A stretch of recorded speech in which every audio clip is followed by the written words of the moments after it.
Good afternoon, Ibu Bapak semua. How are you doing? We are entering the third panel session of today's anniversary of IAI for the 67. In this third panel session, we will cover the topic of how accountants can develop expertise in technology and sustainability ahead of time. So, together with us, we have 4 distinguished speakers whom will share their thought and probably information on this topic. So each speaker will have approximately 15 minutes, and we will have question and answer after all 4 speakers have shared their presentation. So let us start. Our first speaker will discuss the role of accountants in business by enhancing expertise in technology and sustainability. Can we have the CV of Ibu Prof. Linda? So I will read this CV. Prof. Linda is a member of IFAC Professional Accountants in Business Advisory Group and Membership Committee. She is currently a member of the National Council and the Indonesia Sustainability Standard Monitoring Board of IAI. Prof. Linda also has many other roles. Council member of ASEAN Federation of Accountants, a board member of Chartered Accountants Worldwide, professor in Management Accounting at Faculty of Economics and Business Universitas Indonesia, a member of Professor Council of Universitas Indonesia, and I think there are many others. Lastly, but not the least, is that Professor Linda also served as independent commissioner and audit committee in several publicly listed companies in Indonesia. So please welcome Professor Lindawati Gani.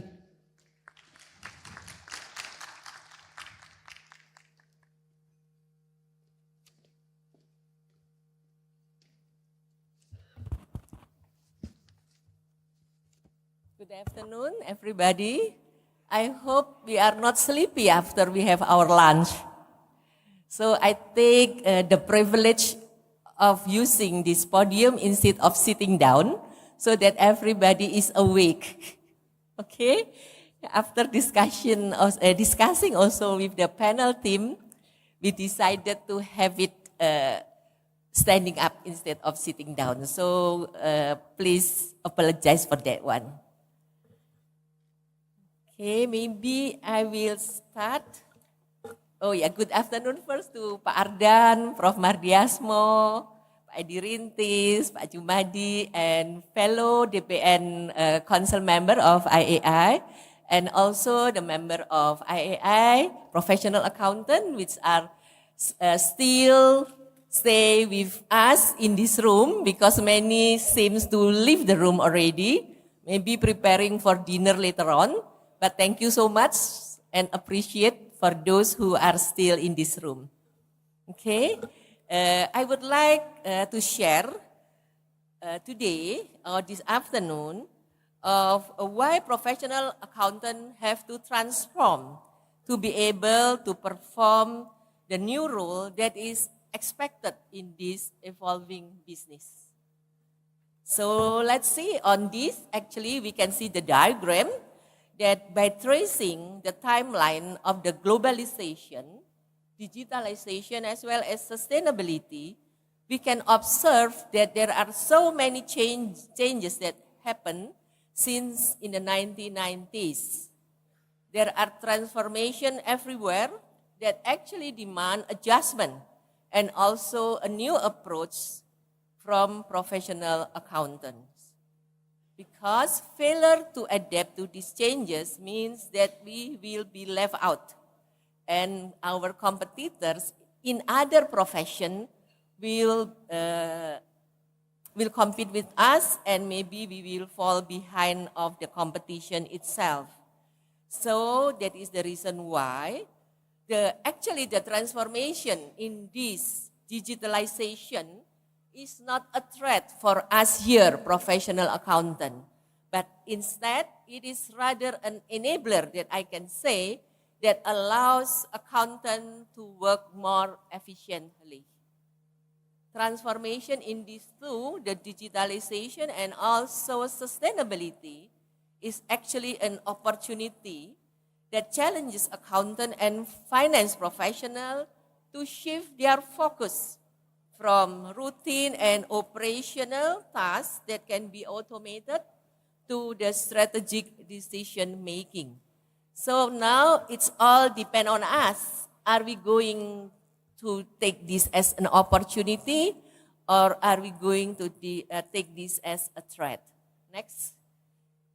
If we go back to this today global business environment, the activities and roles of accounting have become limitless because we are not only expected focusing on the financial reporting, but beyond that. Why it is on us, professional accountant? Because we are actually the center of information and integrated in every aspect in the organization or corporation itself. If we look at the features, the key features that driving the trust to our profession, there are three. The first one is we have, as an accountant, we have the DNA of ethical behavior and integrity, which focus on doing the right thing. So this is actually our strength compared to other professions. The second one is the expertise. Accountants are actually long life learner.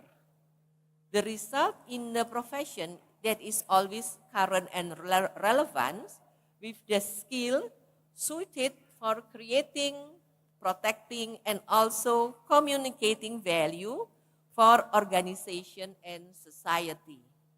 The last one, our feature is connectivity. Connectivity in the profession foster learning and expertise through global network that we have and enable insight into business and finance via our diverse roles. With those features actually, accountants should be ready to do the new role that is expected on us. The first one is the role as a global expertise mindset which is required. Accountant need to have an open mindset to understand actually the relevant changes and may be able to translate them into the modification and adjustment in business and financial processes. This is actually include a mindset that also address sustainability concern that is also the big topic of the anniversary of IAI this year.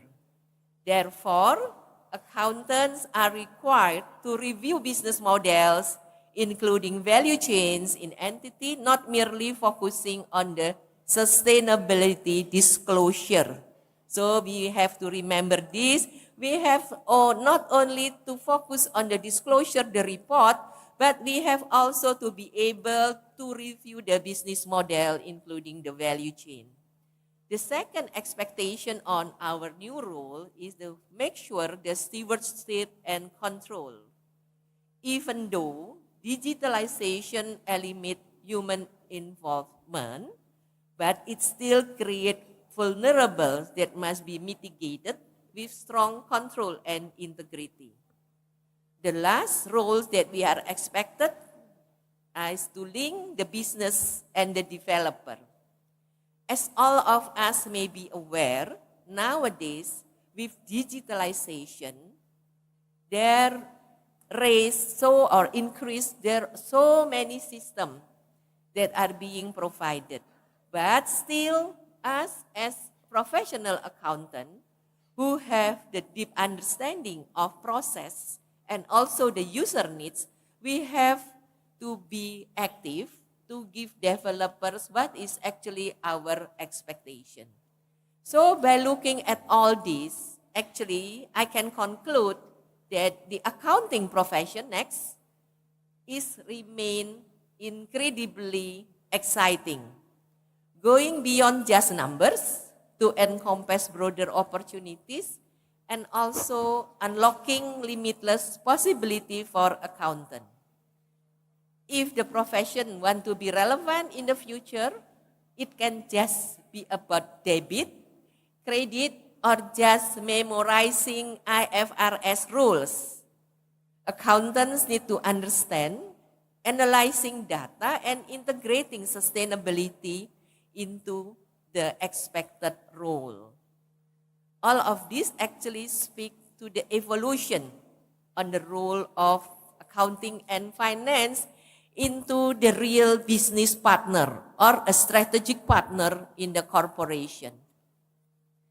All those roles that are expected and capabilities needed are actually in line with the finding of the World Economic Forum in 2023, which are, the first one is the technology adoption will remain a key driver of business transformation in the next 5 years. The second one, the finding of the research in the World Economic Forum is the faster growing roles relative to the size of today are actually driven by the digitalization and sustainability. The third one is the analytic thinking and creative thinking that is most needed to remain the most important skill in the worker of 2023 and beyond. And the last finding is respondent of those survey express confidence in the developing their existing workforce. However, they are less optimistic regarding the outlook for the talent availability for the next 5 years. Now, based on that, actually, we as an accountant need to know what are the critical skills actually needed for accountant to stay relevant within the emerging business context. The first one is we have to championing the organizational sustainability agenda. Accountant must be able to integrate climate risk management into the financial strategies. Second, enhancing dynamic relationship between finance and sustainability, which is the topic of our first panel this morning. Because why? Because sustainability starts inside companies. Accountant must be able to collaborate with all related departments to be able to drive a higher quality decision usefulness, sustainability related disclosure later on. Fostering an integrated mindset and become chief value officer is a must for accountant. Because why? Accountant must begin not just to focus on the technical skill, but also the ability to be an effective business partners so that to be able to help companies to create value. And then we have to develop forward-thinking leadership. There is actually a need to nurture a new generation of accountants who can confidently step into the leadership roles, not just at the back of the company desk. We have to nurture these leadership roles. The fifth one is we have to expand actually the global pool and the attractiveness of the accounting profession. Accountants need to improve their skills and value to meet the fast-growing demand of the corporate world. Last but not least, we have to shift focus to the strategic activity. Accountants have to begin to focus on strategic activity that can contribute actually to the overall growth and the success of the organization. Since the profession remains highly fascinating, as it goes beyond just working with numbers, it opens up actually to the opportunities for accountants to explore and grow in diverse areas. Therefore, there are two capabilities needed. The first one is the professional and technical skill, and the second one is the leadership and human. In response to these capabilities needed, IFAC actually had already played an active role in advancing professional accountants' capability through the revision on the relevant international education standard. IFAC issued two revisions. First is on December 2018, related to the information and communication technology, or we usually refer it to as ICT, and the other one last July, is related to sustainability. So let us look on both of those revisions. The first one, the revision related to the ICT, concerning or related to the technical competence actually, accountants need to understand how to use IT.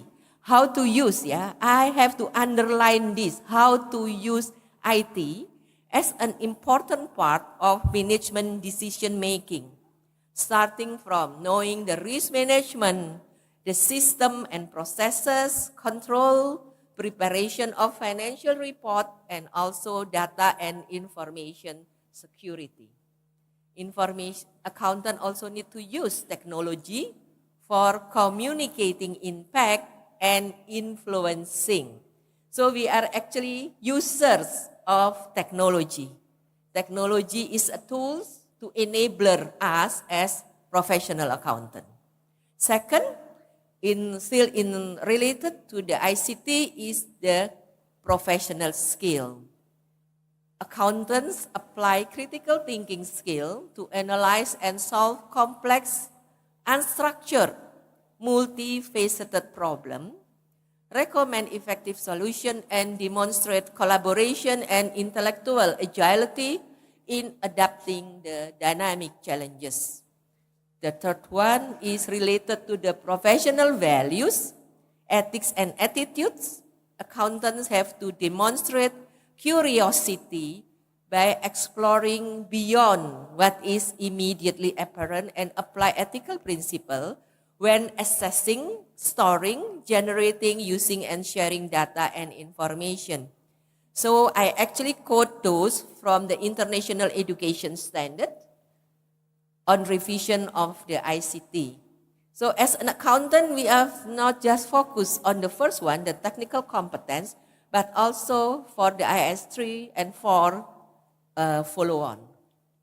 The next one, regarding the revision related to sustainability, which was published last July 2024, this year. First one is regarding, this is still in the exposure draft. So everybody can still give comment on it because it is not published yet. So the first one is related to the technical competence. It is essential for accountants to not only understand transactions, but also the related fact and circumstances. So we have to understand the context, not just the transaction. This is in relation with the sustainability. Professional accountants have to evaluate the appropriateness of policy used in preparing sustainability disclosures and report, as well as know how to interpret financial statement, sustainability disclosure, and related and their relation and also other related report. So as an educator especially, we have to focus on this. Don't just give students the competence of transaction only. We have to broaden this.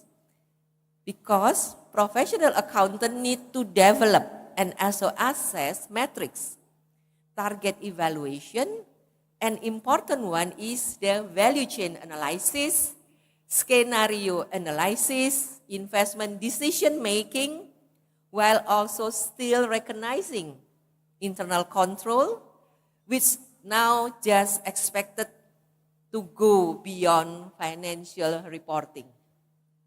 The second one, related to professional skill, accountants must evaluate changing facts and circumstances by still applying the most important skill that we have, which is critical thinking.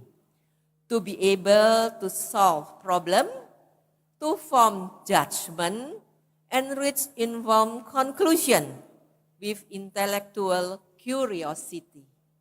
They need to communicate effectively, work in multidisciplinary team, engage specific audience, and also incorporate the key concept of diversity, equity, and also inclusion into their communication.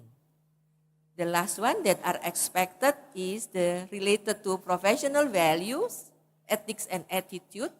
We have to always maintain and apply an inquiring mind when collecting, evaluating data and information from diverse sources and also perspective. Professional accountants have to ensure that we are relevant with the ethical requirements in all our professional activities and effectively communicate their importance of still stay ethical. So what are actually IAI initiatives with all these changes? IAI has already do some initiative actually. First one, IAI launched campaign Beyond the Numbers since 2023 actually, to anticipate the role of the accountants. IAI also established the new compartment which we call professional accountant in business sector since also last year because we want to be closer to business. Because why? Professional accountant cannot work alone, but professional accountant is actually a strategic partner in a business as a whole. IAI also established Dewan Standar Keberlanjutan since 2023 also, which recently, yesterday, we have just published our sustainability disclosure roadmap map, which later on will be followed by publishing the exposure draft on the standard. We also, in IAI, we review the curriculum, the syllabus of the CA certification and other certification to ensure the alignment with the current needs.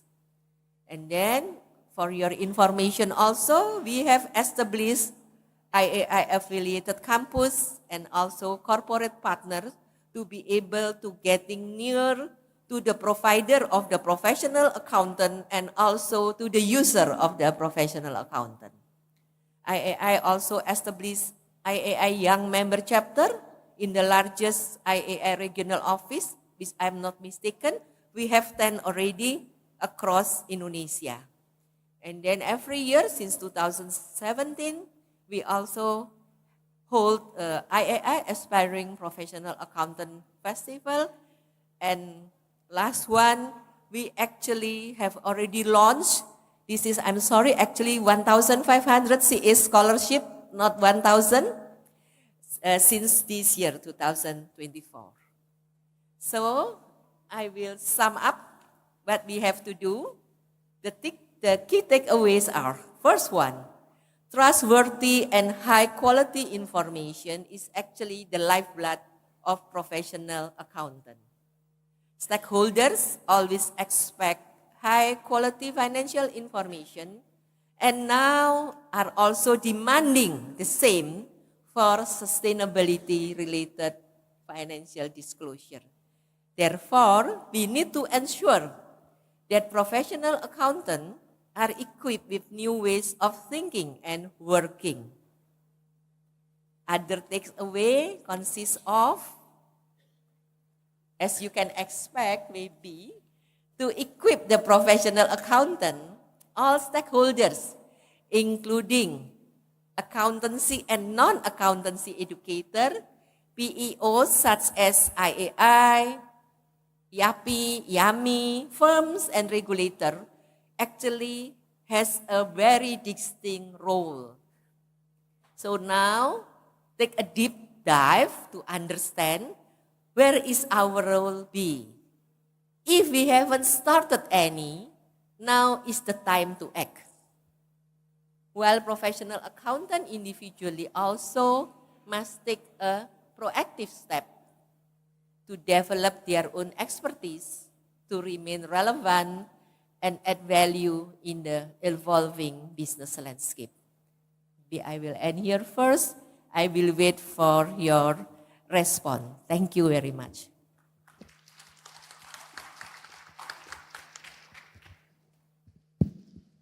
Thank you, Prof. Linda. So apparently what Prof. Linda has shared with us, not only from the perspective of accountants in business, but also from accounting educators, and also from the perspective of the IAI, the association. What Prof. Linda shared with us is a reminder, Ibu dan Bapak semua, a reminder for us to take proactive steps to develop our expertise since the environment is fastly changing. So we need to develop our own expertise so that we remain relevant. So that's, I think, is very important.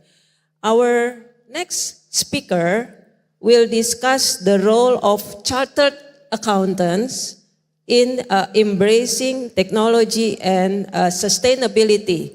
I will read his CV. Andrew is at the helm of a diverse portfolio that spans Malaysia, Indonesia, Brunei, and the Philippines. His leadership is characterized by a focus on critical strategic priorities, leveraging borderless ways of working, a digital-first approach, and fostering repeatable and scalable innovations.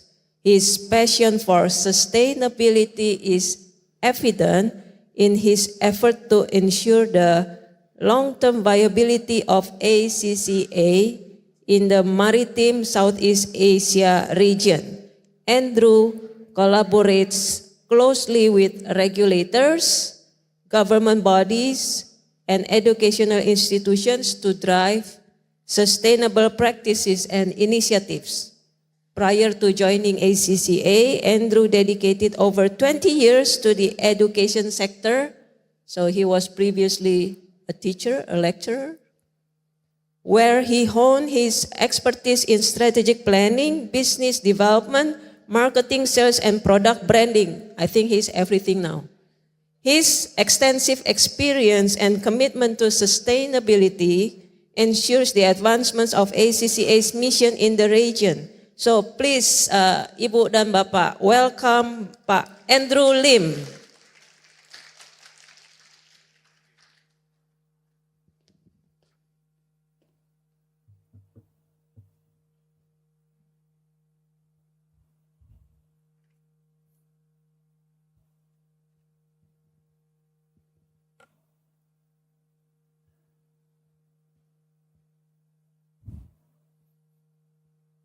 Okay, I can use this. Okay, thank you so much. Good afternoon, ladies and gentlemen. It is definitely indeed an honor and a privilege for me and ACCA to be here as part of the IAI 67th anniversary. am here to discuss the pivotal role of chartered accountants in embracing new technology and sustainability today. So just to give you a little bit of a context, our society's expectations has gone very different. The expectations of businesses, governments, and policymakers, and largely this has been driven by the profound impact of COVID-19, if you remember, and of course is compounded by very much deeply threats to peace, to prosperity, and I think of all the geopolitical conflicts that's happening, and of course from the humanitarian cost has been devastating. Economic growth, public debts, unemployment, and of course well-being has very much been impacted globally, and thus fueling societal crisis, and of course diverting attention from the urgency of climate crisis.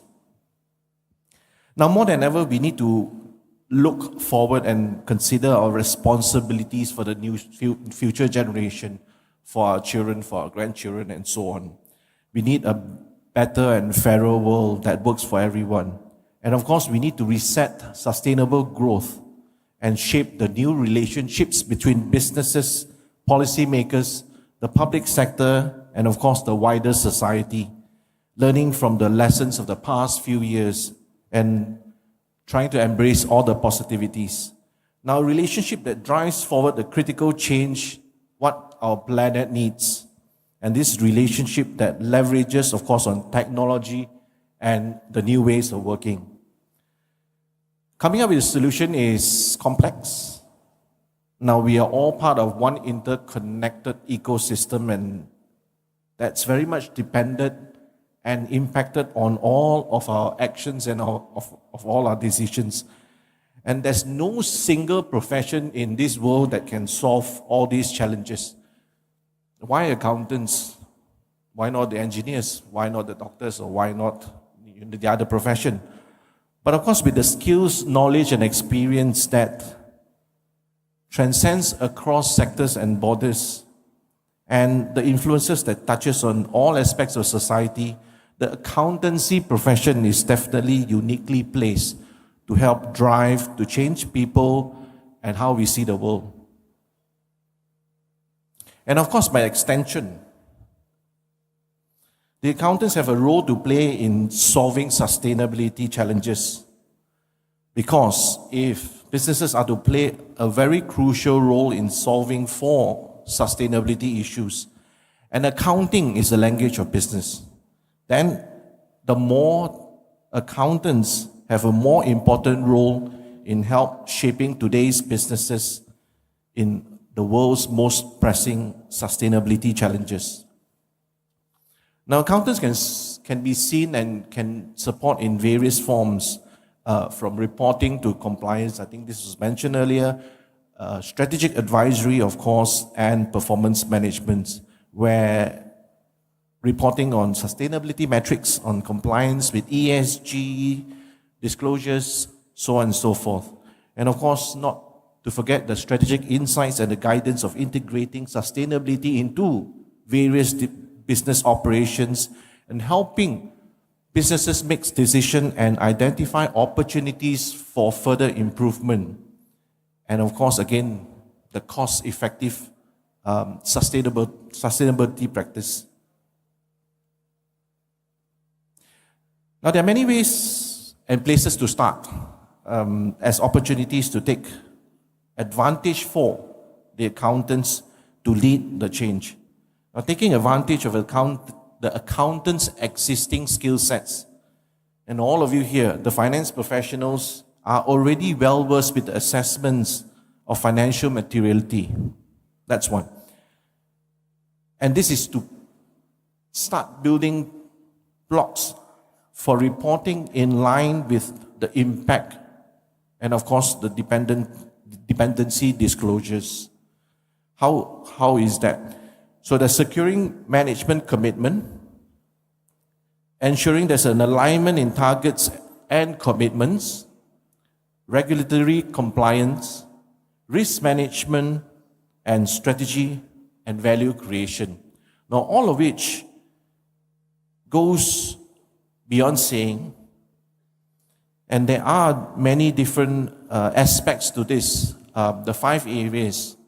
Now, just to elaborate a little bit on this, what I'm sharing here is basically from ACCA's professional insights that this is very much the surface of it. You can actually download and have a more holistic look of the details of our detailed report that is available on our website. So that is the surface that I'm sharing with you.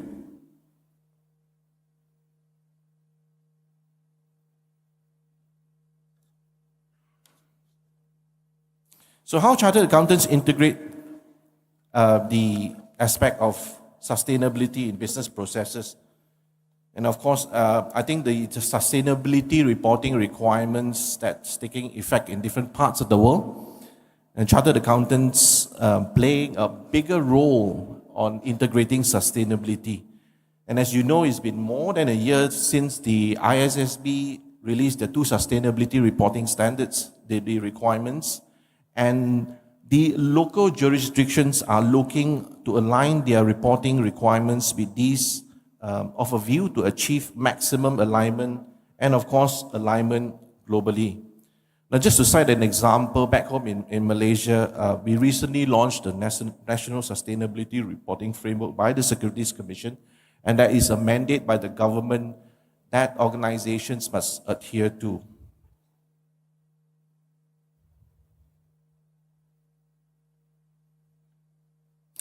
So now, as I was saying, how do chartered accountants integrate sustainability aspects into business processes?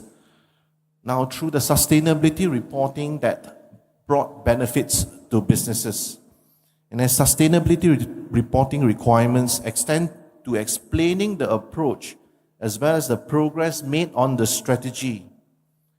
And it will be a big change for professional accountants in the business who are not actively linked to organizations' purposes as to how the flows into strategy and, of course, the approach to deliver it.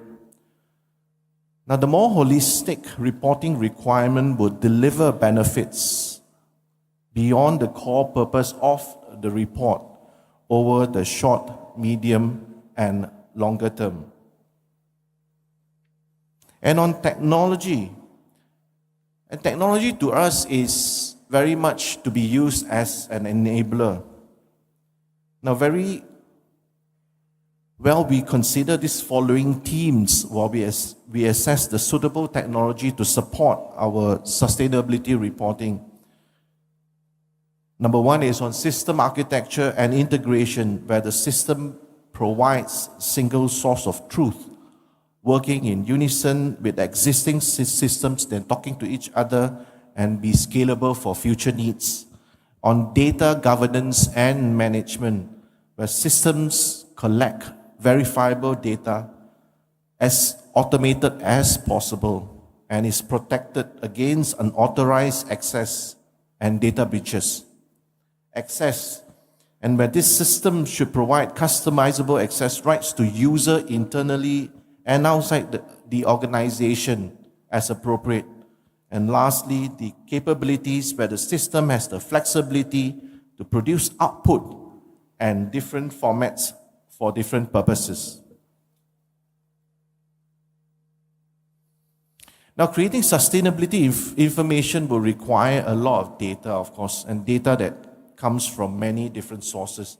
And we mentioned earlier that the importance of leveraging technology to create a flexible and collaborative environment to create, communicate, and use sustainability information. And that's because using manual process to handle large amounts of data is simply just not workable. And technology, of course, is used to collect data, to calculate, to analyze, to visualize, and also to communicate. Now, we encourage businesses to use as much automation and data analytics as possible, where data is extracted from existing systems and they use accordingly. And the selection of technology options will depend very much on the size and complexity of the organization and its needs for sustainability reporting. Here, all of us as professional accountants may need to work with data and technology experts, and of course to assess whether they should invest in new systems. Now, with all these requirements, shifts and changes, so the skill sets. Now, the expected skill sets of future chartered accountants. And just recently in our research collaboration with BDO, named the Chief Value Officer, the evolution change of the CFO. We built network and expected skill sets for futures finance professionals. And historically, a CEO or CFO may look at only the financial acumen of the organization context. Now, with 100 new CFO view their skills today as a broader skill set. They need to embrace value and with it sustainability. And they need to be masters of data, guardian of the one version of truth. There are challenges, of course. Not all data are readily available and may not be as well as robust as the core financial data, but all of us will need to work on this. And of course, there's significant risk. Many CFOs express concerns that there is a talent shortage of developing in the middle tier of the career path. And are we developing sufficient individuals for the next generation? Or are we giving them the right skill sets and the mix, because the accounting qualification is just one element and is an essential one.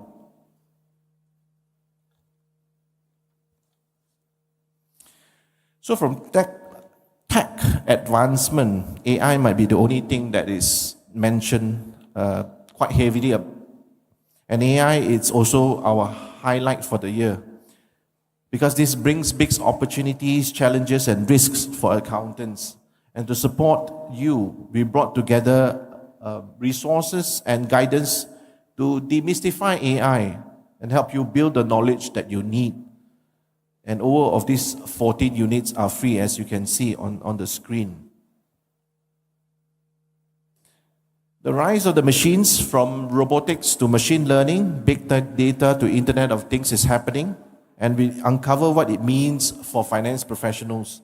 Now, with the help of our cutting-edge research teams, we work on broadening knowledge and show how accountants can harness AI and explore the interesting, innovative, and surprising ways in which we're likely to use it.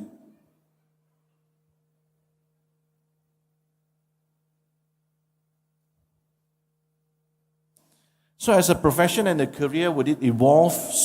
And so the skills of the professionals, and of course,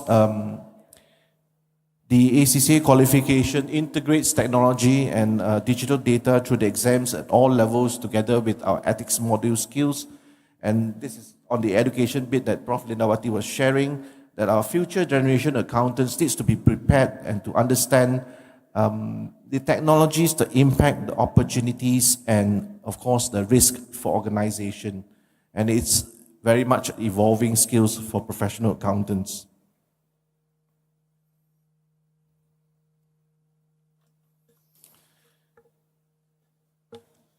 So at ACCA, we are forefront for accounting for a better world through accountancy, demonstrating professional ability to lead in addressing the world's most pressing issues. Now, the agenda for action this year, of course, is on sustainability. Artificial intelligence remain our pivotal areas. So this is a sustainability hub. Again, there is a QR code that you can scan that is a wide variety of information that is available today, some of which that you can download and have a look. There are also a series of videos on preparation and so on and so forth that is available for everyone.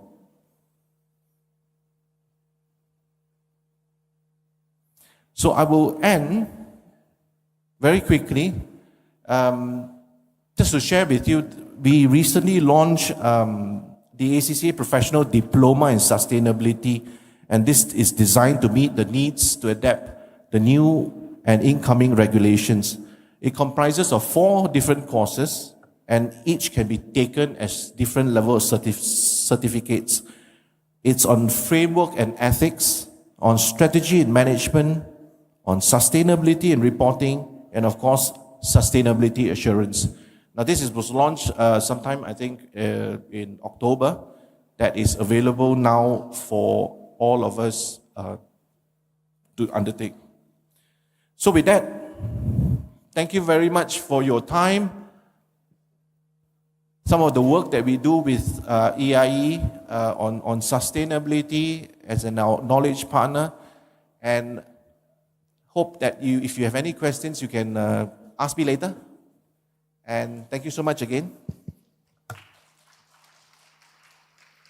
Thank you, Andrew. Andrew, with the ACCA, has provided a professional diploma in sustainability for us accountants to develop ourselves and equip ourselves with the future, with the skill set that is required for future accountants, future CAs. Remember what Prof. Linda has informed us, has shared with us earlier. She woke us up so that we realize that we are in changing world. We are facing significant changes in our world. So thank you, Andrew, with the professional diploma in sustainability. I think we can excel and be champion. Thank you. Ibu Bapak, you can please, or if you have time, please take a look and scan the IAI catalog of 2025. You will find the professional, professional diploma in sustainability, a collaboration between ACCA and IAI. Our third speaker will then share the role of management accountants. So after accountants in business, chartered accountants, then come with the management accountants. Our third speaker will share how management accountants will drive the sustainability goals. So Venkkat is the Regional Vice President for Asia Pacific Management Accounting at the Associations of International Certified Professional Accountants, which combines the strengths of the American Institute of CPAs and the Chartered Institute of Management Accountants. So he is a CPA and a CMA, I think, and a CA. So he is a full-round accountant. In this role, Venkkat leads the association's vision, strategy, and growth across the Asia-Pacific region, spanning Southeast Asia, Australasia, India, and the MESANA countries. A chartered global management accountant and fellow member of CIMA, Venkat's career spans over 2 decades, including a background in the tech industry before transitioning to leadership in management accounting. His professional development includes executive education in leadership from INSEAD, and certifications in FinTech and ESG and sustainable finance from Said Business School at Oxford University. Venkkat, please correct me if I have the wrong pronunciation. He is also a certified master NLP and performance coach. Venkkat regularly shares his perspective on topics such as the future of finance, ESG, and business transformation. Ibu Bapak, please welcome Venkkat Ramanan.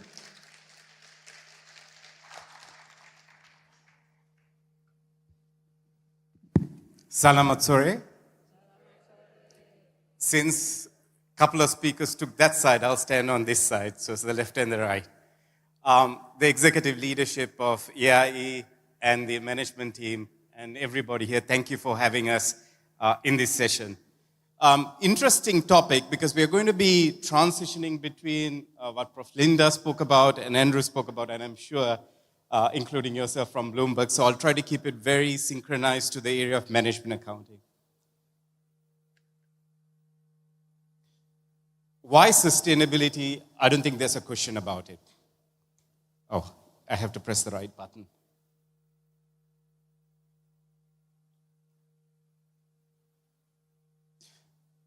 When World Economic Forum discussed about the top 10 risks, 7 of them related to environmental and societal. 3 of them related to technological. So sometimes we overplay the risk on technology and underplay the risk on environment and societal. Guess what the number 1 risk is? Extreme weather events. We're all experiencing it. I mean, I'm just staying in Jakarta from 12 o'clock to 2 p.m., heavy rains. I am from Malaysia, flooding is taking place right now. Now, what does that mean when you have floods? Just think about a manufacturing plant that you have where you produce motor vehicles. When you have a manufacturing plant that produces motor vehicles, if there's floods, what happens? Production doesn't take place. Supply chain to distribute the cars doesn't take place. People can't go to work, and if there are daily wage earners, they can't be paid. So imagine the supply of products reduce. Now that's an economic issue. Look at the societal issue.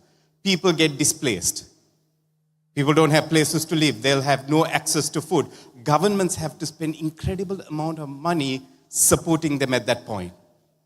So think about if you're working for an organization where you have a manufacturing plant in a location like that, think about the decisions you have to take to protect that. Think about government's responsibility when they're looking at investments and support and expenses in those locations. So sustainability is not a like to have. Sustainability is critical if businesses are to survive and grow in the future. Now, the question that was asked of us today is, what's the strategic role of management accountants in the whole thing?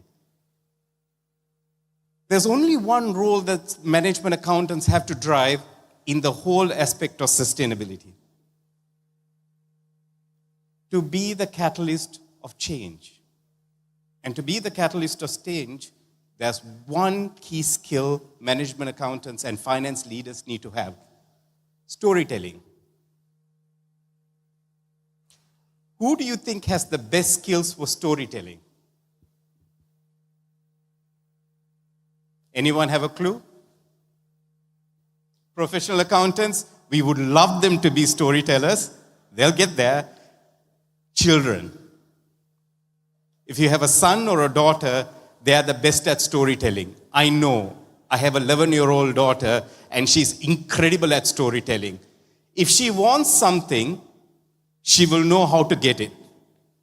She will come to me, and in my language, a father is Appa, and a mother is Amma. She'll come to me and says, Appa, I have something to tell you, and she'll talk for 5 minutes. When I'm on a work call. And I'll say, go away. I need to get back to work. No, but you have to understand, I need something. And the reason I need, she'll go on. I'll say, okay, go and ask Amma. You know what she'll do? She'll go to my wife and says, I spoke to Appa. He seems to be fine with that. So I want to make sure you're okay with that too. And my wife can't contact me because I'm on a work call. She gets exactly what she wants. Storytelling is about driving the businesses to understand why sustainability matters. Who more than anyone can drive that story? Finance people. You. Why? You know the numbers. You know how much are being paid for suppliers. You know how much sales are being made. You know how much invoices are being raised. You know how much of cash is being received. You know the entirety of the business. And yet, professional accountants sit behind and are quiet when they know everything that's going on. If you go to lunch in an organization, if accountants are seated there and the rest of the business are there, accountants can look at everyone and say, we know what you do. They'll be able to look at the sales team and say, y'all over invoice, but don't collect cash. They look at supplier, the ones who deal with supplier says, y'all are buying raw material and paying extra money and they are faulty. But accountants take a back step and don't do anything. You can't. Accountants like you have to step up because you understand the entirety of the business. You have to drive the agenda of storytelling. That's why be the change, number one. Why is this important now? If you look at a finance function, in the past, we always started with compliance, right? Number one critical area, if you look at a finance function, the bottom pyramid is compliance. Then we look at performance. And then we say, if it can have value, it is good. Now it's reversed. Companies want finance teams, accountants, management accountants, to drive one, value. Second, performance. Third, not I'm saying don't do compliance, but use technology to drive compliance. So, value, performance, compliance. What is value? We're going to look at it shortly. Performance is about knowing how much you have invested, what you're getting in return, how do you manage the performance, and compliance to use a lot of technology. So, we hear this word, value. Create and preserve value. What is it? So for a business, there are 3 types of value that we create.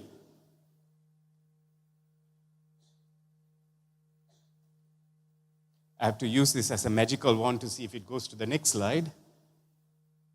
Can someone press the button for the next slide, please? Perfect.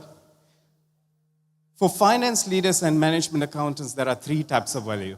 One is societal value, one is business value, and the third one is balance sheet value.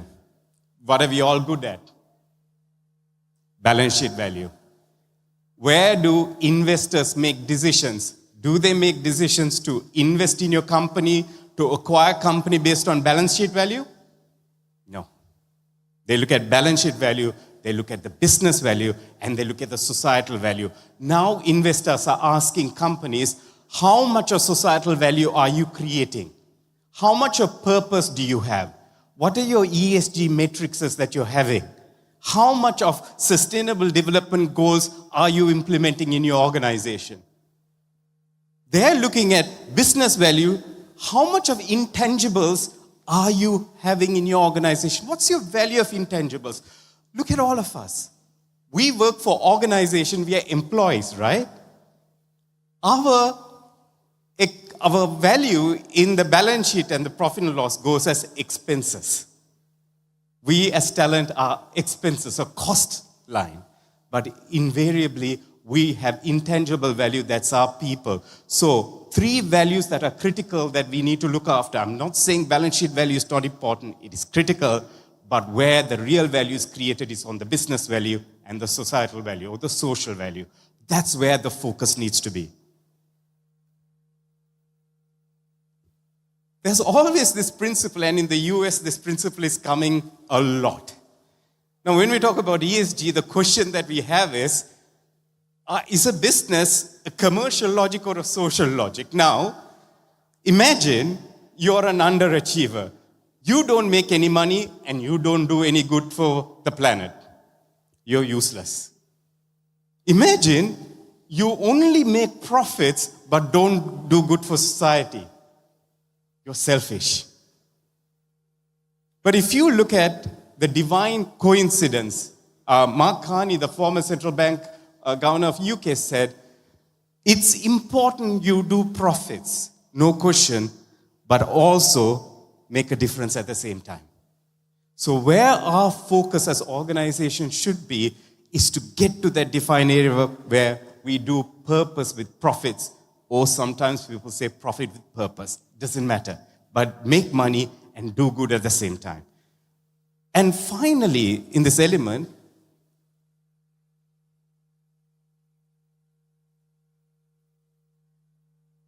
when you go back and look at sustainability, there are 3 levers that you can decide to push. Don't get to lever number 3 immediately. Start with lever number 1. Start with minimum practice. Because sometimes when an organization asks us to include or implement sustainable practices, we don't know where to start. Start with the basic, do the minimum, implement risk mitigation and do no harm purpose. Second, once you do that, move to common practice. Get everybody in the organization look at sustainability. So if you have a supplier, you ask him, why are we bringing the spare parts from Malaysia? It's going to cost us a lot. There are supply chain logistics issues, there might be delayed. Why don't we get it sourced close to Jakarta? It might be cost effective, we're helping the society, we're able to drive better price comparisons, and at the end of the day, the logistics and supply chain makes most sense. The perfect level is where we become the best practices and ESG drivers. So our principle is don't get to level 3 first time. I was part of the Malaysia Institute Integrated Reporting Steering Committee for 9 years. We started in year 1, the first inception. We wanted to implement integrated reporting practices to companies so they adopt integrated reporting. But we said, don't go full on first. Get early adopters. Let them start the first journey. So sustainability, do level 1 first before you move to level 3. The question is, as finance professionals and management accountants, if you're a CFO, what is your role? Well, we traditionally started as co-keepers. We moved to business advisors. From business advisors, we started looking at business partnering. Then we looked at value. Right now, most CFOs have been asked to become chief future officers. Think about that. Chief future officers. Alexander Brandt of Gartner says they pay their CFOs 12 months in the future to live and to define what the organization should do. Chief future officer. So as an organization, we have to be futurist if you are to drive sustainable businesses. Otherwise, businesses don't exist. So if you have to be a chief future officer, what are the specific skill sets that you need to have?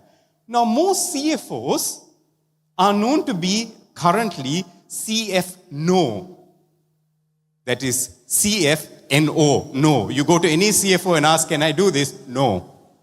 Can we have additional money? No. Can we make additional expenses or investments? No. And in the chief future philosophy of chief future officer, it's CFNO, KNOW. We need to know about the business. We need to know how to support its sustainability. We need to make what needs to happen. So rather from a rear-end view mirror, we have to look forward. That is the number one requirement of chief future officers. You need to prepare yourselves for that. We did this thing called Future of Finance group that we have in the US, and we meet all the CFOs and the senior finance directors. Over 1 year, we asked the question. So spring of 2023, we asked the question, what are the top concerns? They said, retaining and finding talent, number 1. Digital acceleration, maybe number 2. They said, need for new skills, number 3. But when we spoke to them this year, within a year, they said, nope, digital acceleration should and must become one now. Number 2 is to look at generative AI. If you are not using ChatGPT or Gemini, you have a problem. You have to use artificial intelligence and generative AI. Please don't think oh my God, I'm not young, I don't know how to use it. Only way to use it is try and try. So usage of generative AI and AI has become high on the list. Look at things around finding and retaining talent has become 4th in their priority, which is strange. And on that generative AI principle, there's a futurist called Yuval Noah Harari. He writes brilliant books. There's a book called Homo Deus, and there's a book called Sapien. Sapien talks about the past. Homo Deus talks about the future. He's a futurist. He says AI will create something called a useless class. A useless class. A useless class is a set of people who will be of no use anymore. But look at this. in the prediction in the future, there'll be 97 million new jobs created by AI. But he says the useless class will be those people who don't use AI and generative AI principles. So for sustainability measures, there are multiple objectives and accessibility for sustainability. What are the small examples? Now imagine you are doing farming. Your business is in agriculture. And you're looking at the production for the next 3 years. If you give the production forecasting for the next 3 years to an accountant, you know what they will do? Take an Excel, drag the Excel sheet, do a multiply and says, this is the forecast. But now you can use artificial intelligence and put in actual weather patterns to depict what would be the peak harvest sessions, what would be the off-peak harvest sessions. There's one Fortune 500 company in the US that used to take 500 to 1,000 man days calculating reforecast of revenue. And they used to have a 5% error rate. Now imagine a 5% error rate for a $1 billion US company, that's a lot. They use AI and in 20 days, they do the reforecasting with a 2% error rate, reduction of 3 for accuracy. So AI and Gen AI adoption in finance is critical. This is the part that we need to think about as finance professionals and accountants. We call this the infinity loop. And in the infinity loop, there are two perspectives. Where do technology plays a critical role? And where do humans play a critical role? The future wisdom or the value creation is where humans get involved in. That is where we're able to provide insights, use those insights to tell stories, to understand the impact and influence people to join our journey. The whole area of assembling information, analyzing can be done by technology. Not many human requirements are needed. So in the future, if you're looking at accountants and finance leaders, you've got to move to the extreme right and you've got to do it faster. In our world, we call it the T-shaped accountant. Finance professionals, when they're being recruited for a job, if you're qualified as an accountant and you have technical skills, those days, I used to work as an auditor in the first place, by the way. I used to work for KPMG. I was tested on my standards. I have to memorize my standards. I have to have the IFRSs memorized. Now, when you look at an accountant, the technical requirement is expected. The wider requirement is, can you collaborate with people? Can you communicate with people? Do you have digital skills? Digital skills is not knowing how to code. Digital skills is, do you know how to use technology? Can you understand what's happening in the business world? Can you understand the impact of that business that will affect us? That's what the T-shaped professional accountant looks like now. This will change in the future as technology adoption grows, but this is the criticality of requirement. Our report is available for any one of you to download. It's called the Redefining the Finance for a Sustainable Future. My team is here, Padue and Mbak Selvana here. You can reach out to them. These reports are available. We have an executive program for ESG with Oxford University as well as a diploma in ESG. Just look at those as well because you'll get additional information on why management accounting and finance work on sustainability. So in closing, if I can move on.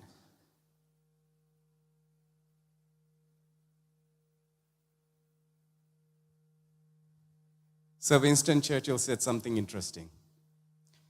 A positive thinker sees the invisible, feels the intangible, and achieves the impossible. Achieving the impossible is the requirement of finance professionals now, including all of us in the room. We cannot just keep measuring the tangibles. Thank you so much.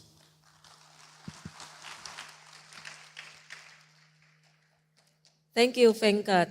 So we understand now that the finance activities are now shifting from value measurement to value creations. That means accountants do not stop at numbers. Whenever we have measured a numbers, do not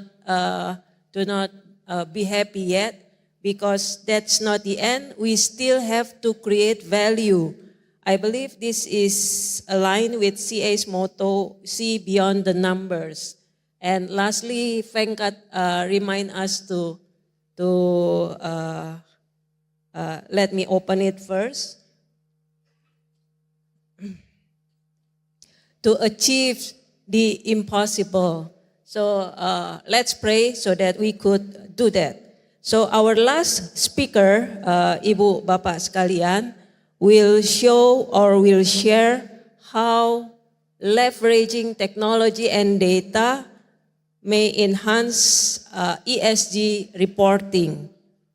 Humphrey has been with Bloomberg Limited Partnership since 2010 and currently leading the Bloomberg Indonesia Enterprise Sales Division, bringing over 9 years of expertise in emerging markets.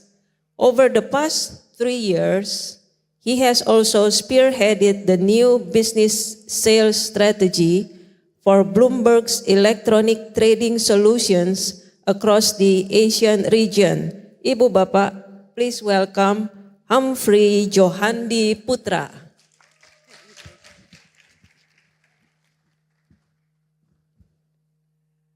Thank you so much, everyone, for the opportunity. I think before I start, I would like to thank all the audiences today, and of course, the VIPs for IAI. Ya. Tentunya itu terima kasih atas kesempatannya Ketua DPN Bapak Ardi Perdana, seluruh member DPN, National Council dan juga Badan Kompartemen IAI yang hadir, Direktur Eksekutif IAI Ibu Eli Zarni Husin, dan juga all of the Director of IAI yang hadir di sini. Dan tentunya didampingi oleh Profesor Lindawati, ya, dan Ibu Liani Leo, dan juga all the panelists. And of course, thank you Venkkat for the great insights. Yeah, it's definitely insightful to hear from you with regards to the sustainability and also ESG space. And of course, such a coincidence, yes, you can see my photos and my batik is the same. Thank you so much for the opportunity. Of course, for all the audiences, on behalf of Bloomberg, thank you for this opportunity for us to be here to share the story of Bloomberg and how we play an important role in the sustainability and also the ESG space, especially for Indonesia. Okay. Okay. Thank you so much. Okay. Before we start today, I'm actually accompanied by my regional sales manager Ibu Grace, and also my team Bianca, who has been very active in terms of building the capacity of the sustainability space in Indonesia. But before we start today, a bit of stories with regards of Bloomberg, so that all of you that have never heard of Bloomberg, at least you know who are we, and it's very important that we are able to relay this message as we grow our business and play a significant role within the financial industry globally and for Indonesia. Bloomberg, by its name, is founded by Michael Bloomberg di tahun 1981. Dan tentunya itu, we have been present in Bloomberg for about 28 years. Initially, we grow our business, or we start our business in a fixed income space. But as you can see how we democratize and also automate and gathered all the relevant market data informations to help the world in changing the landscape of the ever-changing financial institutions evolutions. And as you can see, till date, Michael Bloomberg still remain in the business. Even he was a mayor for 3 terms for the last 10 years or even 12 years in New York. And of course, he has seen back to the business and continue to focus heavily on philanthropy and climate change, which I believe is very relevant to our topic today.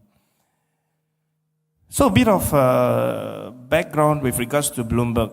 Why is why is it so important, not only on the financial industry, but also within the accounting space? As you know, that Bloomberg provide transparencies to the global market and also the institutions, and the very well-known Bloomberg terminal, I believe, one way or another, you may have exposed or at least experienced, the power of Bloomberg in your early days, in your undergraduates, or even in your professional career. Bloomberg presence in this market is about 30 to 40 years ago, and again, how we have been able to continue to innovate is to bridge the gap in terms of what the market needs, and in terms of what the market will then rely on for the most accurate and highest quality of market informations to help in your day-to-day workflow.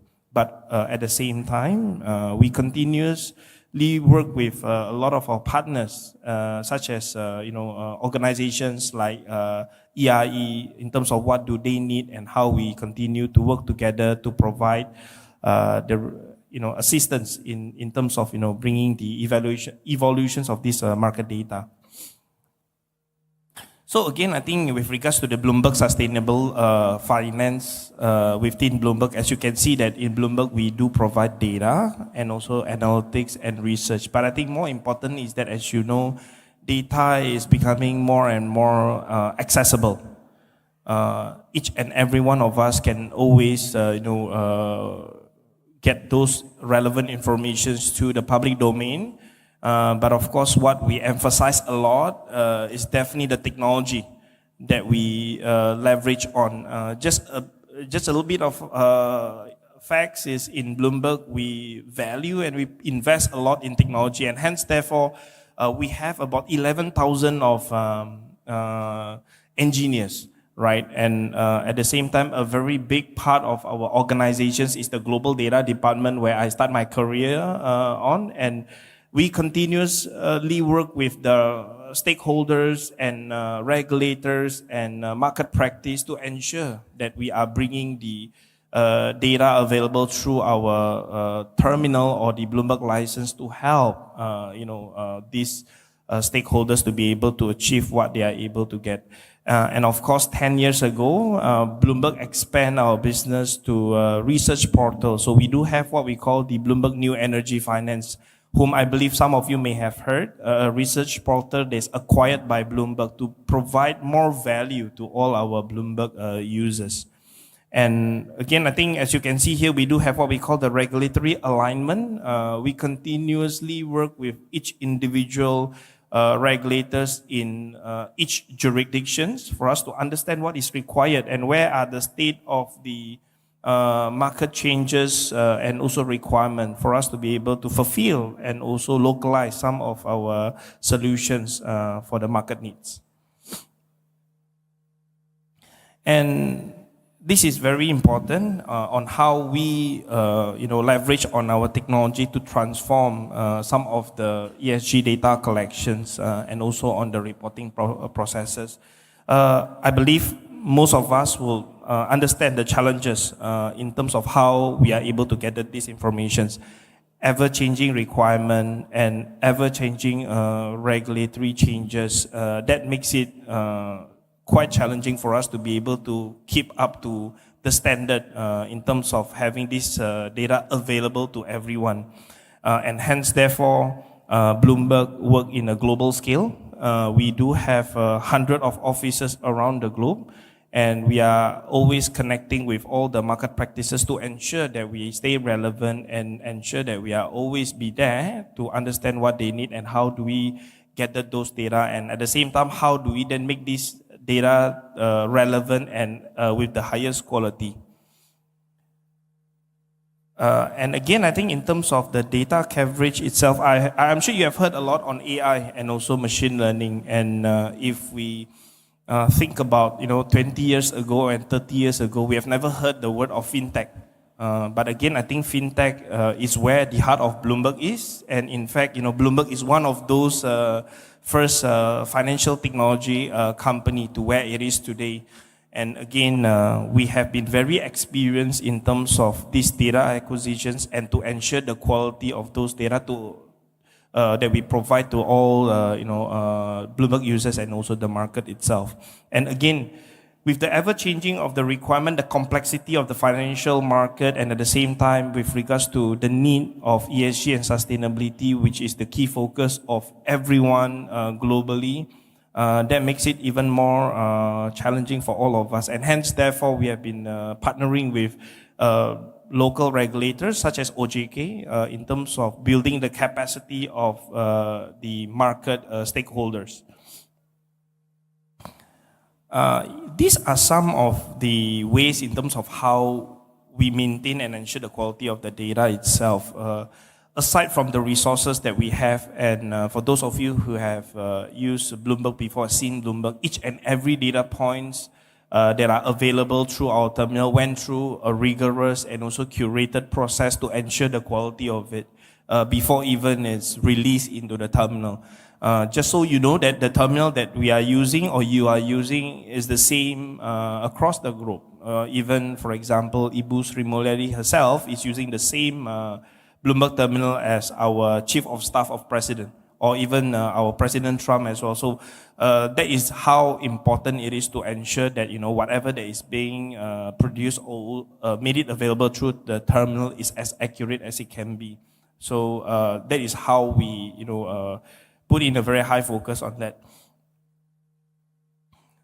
And this is another interesting topic as well that probably we'll discuss later in Q&A.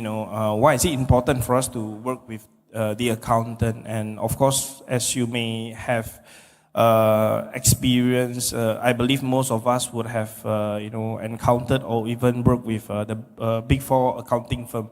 Each and every accounting firm, they will definitely have a Bloomberg terminal. Not only that we are providing the solutions, but we work very closely with them to understand what is the need of every corporate, all right, every advisory with regards to data transparency. That is where Bloomberg continuously partner with them and also the organizations to ensure that we stay relevant in that manner. And for those of you who have not seen how Bloomberg screens look like, this is the snippets of it. Again, one thing that Bloomberg emphasize on is leveraging on the technology. And what we are trying to share with you on this screen is that we do emphasize a lot on standardizing those data and also the accounting entry, right? So in Bloomberg, we are definitely in the forefront on providing, an equity financial data, informations. And of course, in Bloomberg, what we leverage on is basically the standardizations of the data itself to ensure that it's easier for everyone to make that comparison.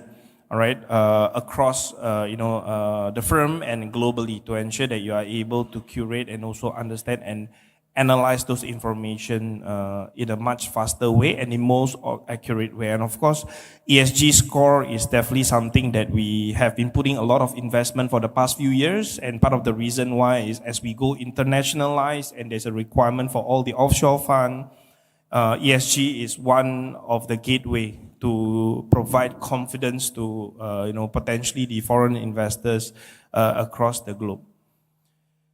So these are some of the global standard that we do provide and have it available within our terminal and our Bloomberg professional solution, which is the CSRD, and I'm sure most of you would have known that, and of course the SFDR and other ESG requirement.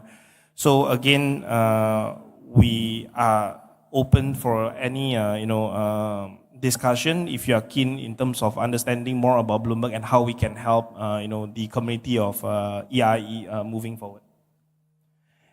All right.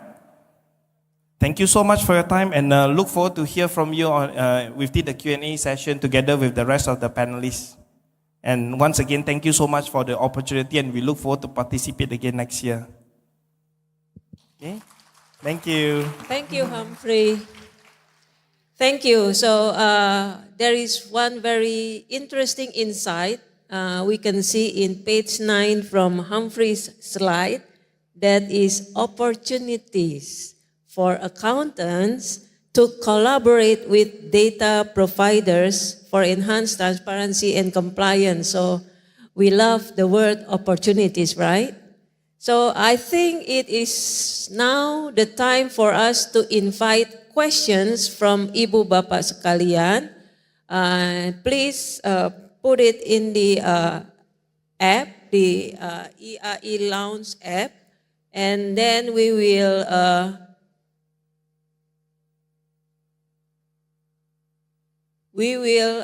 address the question. So the first question is coming from Ursula Adeodata Stefania.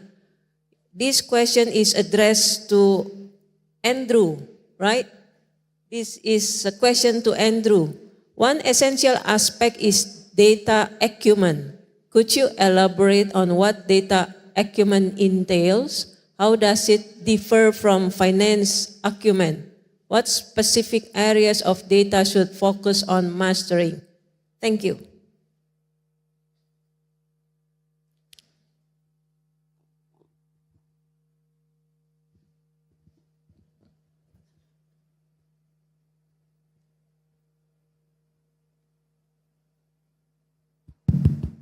Thank you, Ursula, for your question. So earlier I mentioned a little bit about how data analytics, data mining all plays a crucial role in accountants and finance professionals today are interpreting different data. So on this part of data that accountants have today, I think in terms of the technological part of it, there's certain parts in different parts of the organizations where data is not yet being maximized, utilized, or mined in a manner where it provides justification as to business decisions today. So in our research reports that we have produced under the professional insights, there are details as to where collective suggestions and information pertaining to data acumen and finance acumen is relevant to the organization, where you can basically download and have a look. I can't remember the exact details of it, but there is a few reports that we have gotten our members and our stakeholders from regulators that provided their insights, their feedback, and of course their background on this area itself. So Ursula, if you can come to me later, I can direct to you as to which of our report that we can have a look at. Does that answer your question? Thank you, Lenny. Okay, thank you, Andrew. I hope that answers the questions. If you still have, Ursula still have more questions, I think Andrew is open for further discussion. The next question is from Pak Abidin, and this question is addressed to Venkkat. How to provide suggestion for the future by understanding the past, especially for the accountants? I think this is a bit philosophical, Venkkat. Philosophical questions require philosophical answers. The past provides lessons. The present asks for actions. And the future demands a vision. That's how I will put it. The past provides lessons. The present requires action. The future provides a vision. So where we are, as accountants, we cannot live too much in the past. We call it hindsight, insight, and foresight. Hindsight is about what happened. If you have a wife, or if you have children, or your wife will tell you about the spouse, too much of time spent on the past is not good. What you need to look about the past for an accountant is the lessons that you have. Past trends do not predict the future. Past trends provide some insight as to what might happen if something happens. Accountants and finance professionals like you are asked to do something called what-if analysis or scenario modeling. Have you all ever done what-if analysis or scenario modeling? It's an interesting area. If you're trying to decide a product to sell, the best thing that you can do is, what if I sell it at a price that is 5% lower than what I'm offering? What if I increase an additional differentiation for the product that I'm offering? And then you're able to see the variability in your sales demand. Now, the past only provides lessons about when we did that, what can impact us in that decision. So, the only thing I'll ask you is, look at the lessons from the past, but do not get too involved in the past to predict the future, because what's happening and the pace of change is so rapid, we can't set a vision.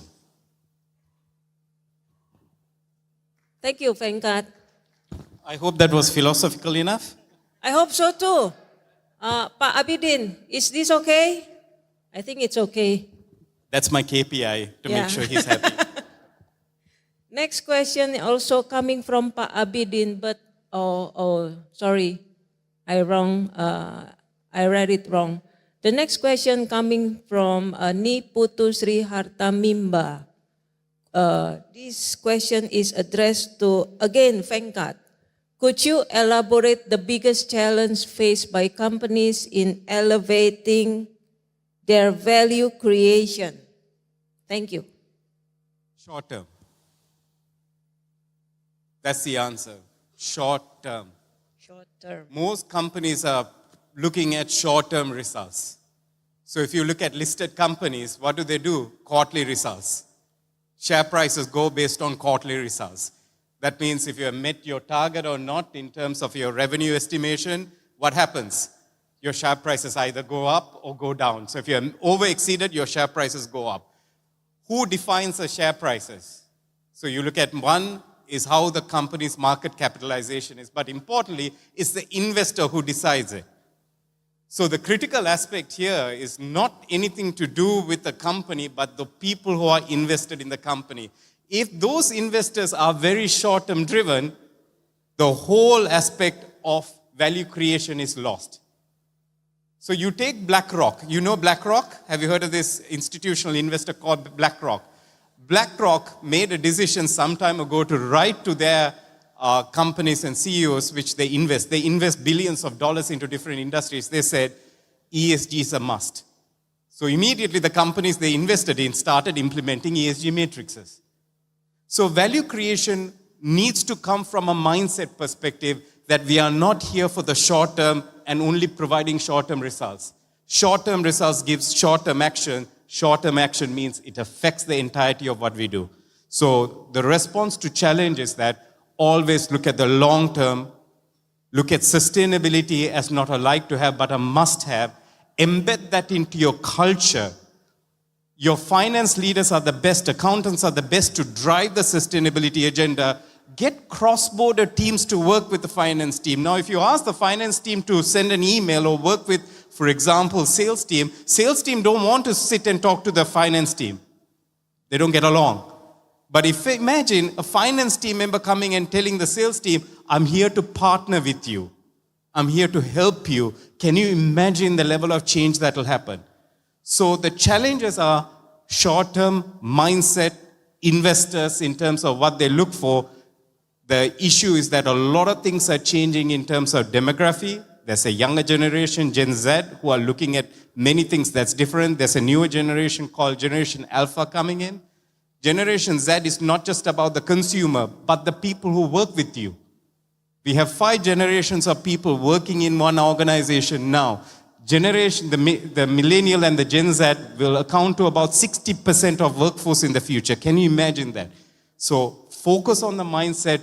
Don't look at short term, look at long term. work with the right investors and encourage investors who can see what you're doing on sustainability to join your organization, promote cross-border collaboration. All of this will move away from those challenges to opportunities. Thank you. So I think that's in alignment with the definition of sustainability. Long as can be. So short term is clearly the challenge. So our next question is coming from anonymous, somebody who do not want to be named. With all of these new complexities, how do you can enlighten that the accounting profession could attract best young talents because number of accountants remains stagnant and getting, I think this question is for everybody. Prof. Linda, I think, is the best to answer first. Okay, I will try to answer. Maybe we should see at the present or current condition. Everybody seems to see that the accounting profession is not very interesting anymore. It seems that we are being replaced by technology. Now, how can we change this mindset? Maybe that is the first homework and the very major challenge that we have to put in this young generation. Because maybe as all of us aware, the enrollment or the interested people coming from senior high school to the university who choose the major of accounting is decreasing from time to time. But hopefully with this opportunity, since the profession is actually expanding, is actually not shrinking, right? Everybody in this room agree or not? That our profession is actually not shrinking, but we are actually expanding our opportunity. But not everybody knows about this. Because once we talk about or we say accountant, what comes into their mind is numbers. What comes into their mind is financial report. What comes into their mind is auditor. And it seems also, sorry to say, dull. But actually, this profession is not a dull profession, right? Venkkat? Agree? How about you, Andrew? Yeah. So we have to make things more interesting for the young generation by actually explaining to them what is actually accounting profession means to us. And we have to underline that actually we are all in this room are trusted people. Because accounting profession based on trust, right? Yes. Right? Yeah. Yes. Whatever is your profession, an auditor, a preparer, an educator, as long as you are an accountant, you say yourself as an accountant, you claim yourself an accountant, then trust is on you. Can I take a step at that? Yeah. Sorry. Yeah. Please, Venkkat. I'm excited because I love the question. How many of your children are accountants? Me. You? Put your hands up. How many of your children are accountants? Look around. Not many. Why? Dinner time. By the way. When you sit at dinner with your family and you work, you come back from work and you sit with your kids.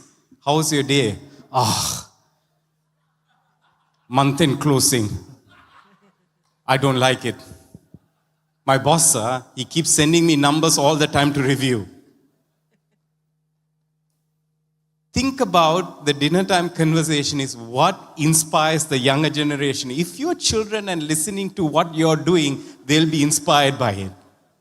And if they get the one that's the strangest is, the accountant who sits there tells, you know, when you get into this profession, you better be ready.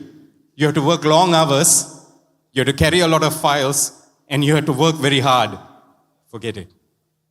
We can't live in the generation where we go and tell people during our time stories. No.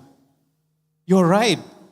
The only profession that's the trusted profession is accountants. No other profession provides trust as much as accountants do. So tell stories about how you are providing the trust and inspire the generation. There is no shortage of demand. Now accountants are demanded with the right skills. Companies are willing to pay them high amounts. So inspire them. Tell how you're making a change in the organization. Don't say I'm preparing a profit and loss account and a balance sheet and I can't balance the balance sheet. Nobody wants to join. But tell them how you're providing trust to stakeholders, banks, financial institutions, the government.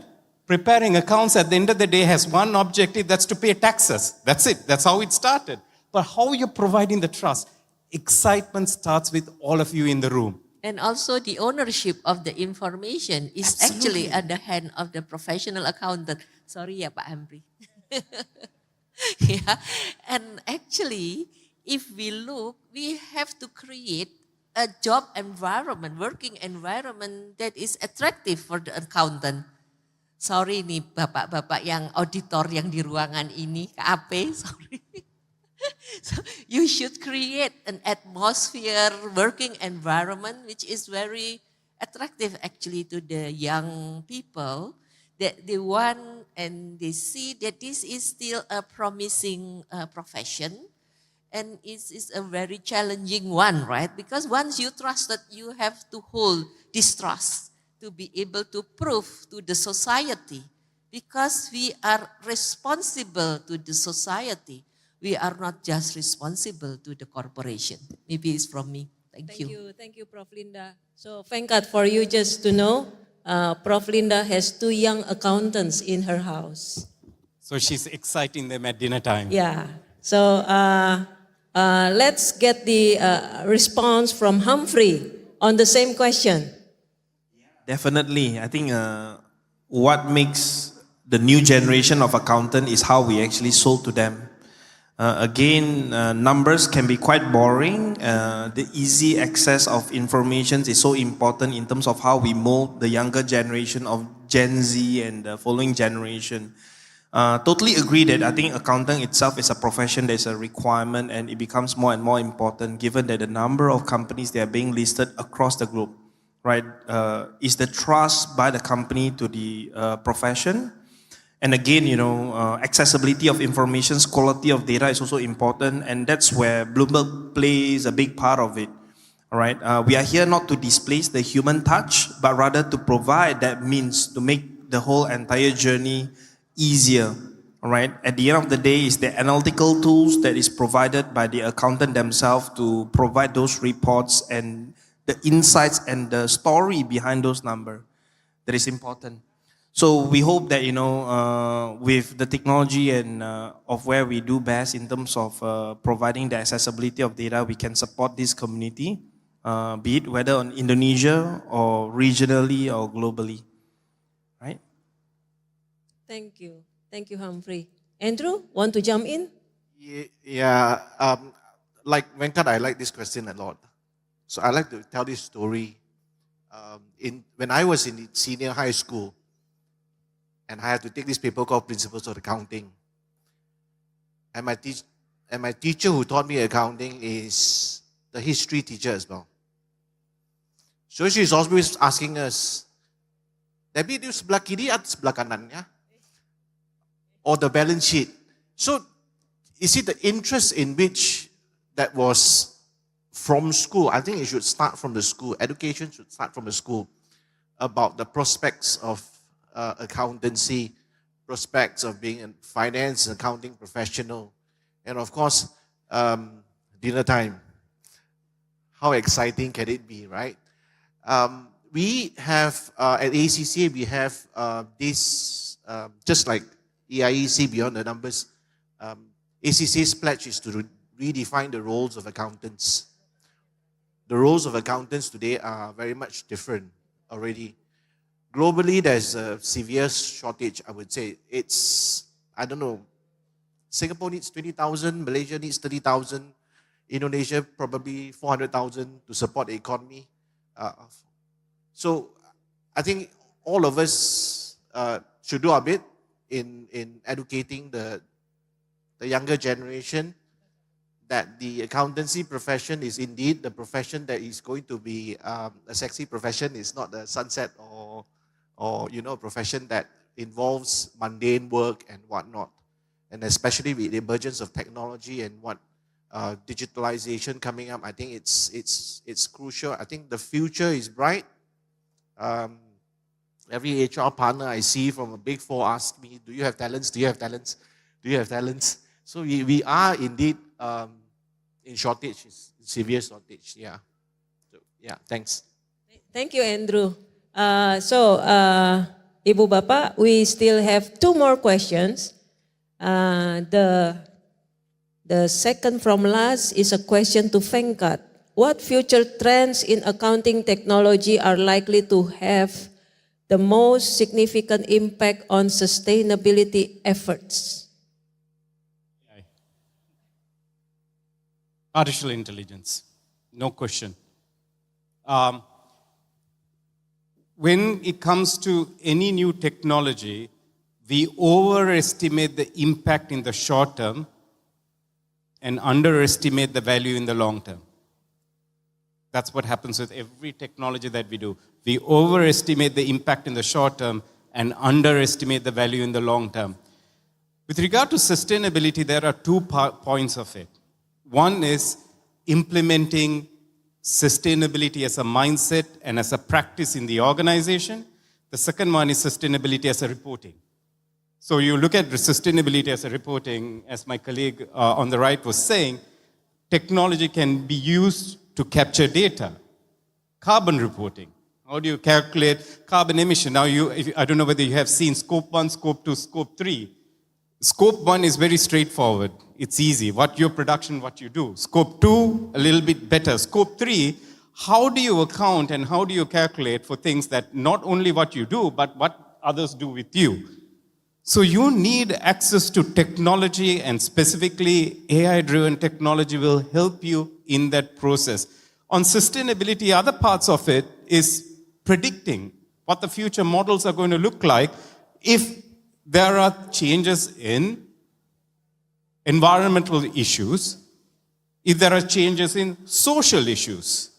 Now, we don't speak much about the social issues. The societal issues are the greatest impact, the second greatest impact that we have other than environmental. Societal is the perception of the generation and the demography, the way they look at us.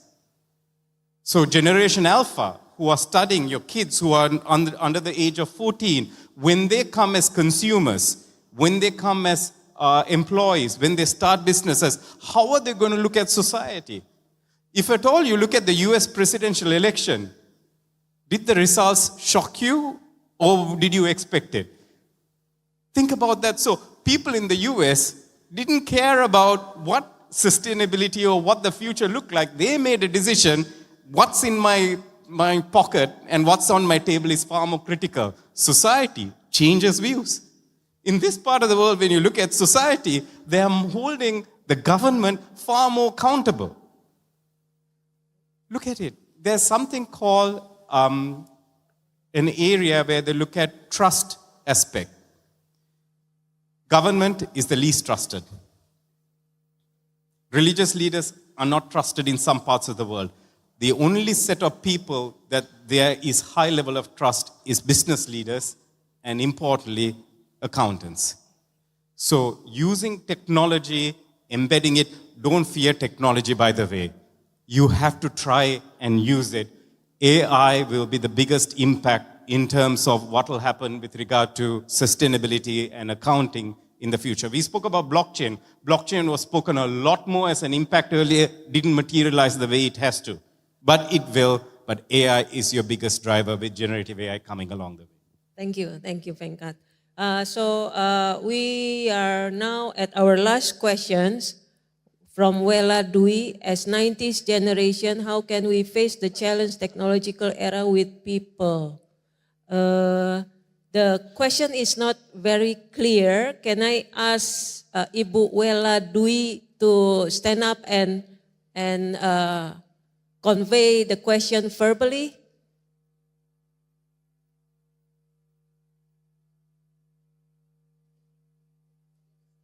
On the other side. Oh, yeah.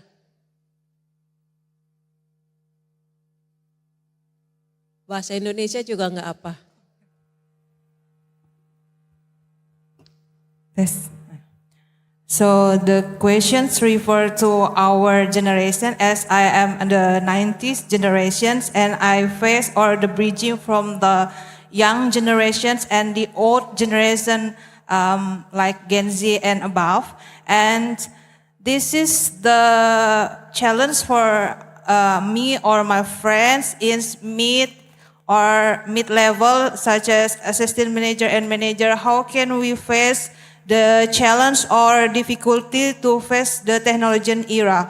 The inconsistent revert to the legal or perhaps the law, and the other challenge to face this technological era. Thank you. Okay, thank you for the question because it is referring to me. So I will try to answer I will try to share my concern on your concern as well. Maybe I will start with the situation that you are actually referring to, right? If I'm not mistaken, the legal aspect and all, maybe the environment which is unstable, you mean, yeah? As a human being who live in a place, in an environment, we have to face, right? And anything that happen with us, we cannot say we want this, even though the situation is like that. We have to face the situation. And how can we adapt and change and to be flexible? So we have to have an open mind, but we have to still internalize our value. What happened in the environment, we have to still have our own value, which is driven by ourselves. So maybe if I can advise you from my point of view, you have to be able to adjust to maybe your senior, but you have to also can go along with your junior, because that is life. You face it every day, not just in the office. That is life. So the challenge on us as human beings is how can we adapt to that environment and we still exist and sustain, right? I think everybody will face the same situation, the same environment. I think whenever you stay, in which country you stay, I think it will be the same, right? Yeah, some has positive side, some has negative side. That is life. Okay? So don't be pessimist. Just see the future as there is still light at the end of the tunnel. Okay? Agree. Yeah. Thanks, Thank Prof. you. Linda. So, Ibu Bapak, great appreciation goes to the speakers and also to Ibu Bapak for your participation. Good evening.